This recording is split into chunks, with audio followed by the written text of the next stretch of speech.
Daily రొటీన్‌లో రాగి జావ గూడా ఒకటి. సో, రాగి జావ మార్నింగ్ లేయంగానే ఒక గ్లాస్ నిండా తాగేస్తాను.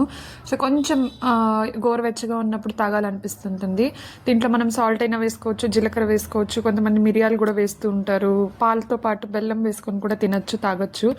మన హెల్త్‌కి చాలా ఇంపార్టెంట్. అలాగే బేబీ గ్రోత్‌కి, బోన్స్‌కి కూడా చాలా మంచిది. అండ్ దీంతో పాటు ఒక 4 బాదాం గూడా నానబెట్టుకున్నాననమాట నైట్. సోక్ చేసిన బాదం తింటే బ్రెయిన్‌లో అంటే మంచి తెలివితేటలు ఉన్న పిల్లలు పుడతారని చెప్పి అంటూ ఉంటారు కదా! సో, అలాంటివి నేను ఆల్రెడీ నా పాపలో ఎక్స్‌పీరియన్స్ చేశాననమాట.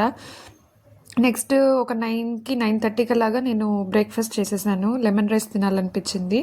ఆ తర్వాత ఫ్రూట్ 11:30కి నేను నాకు ఆరెంజెస్ అంటే ఎందుకో చాలా ఇష్టమవుతున్నాయి ఈ సీజన్‌లో.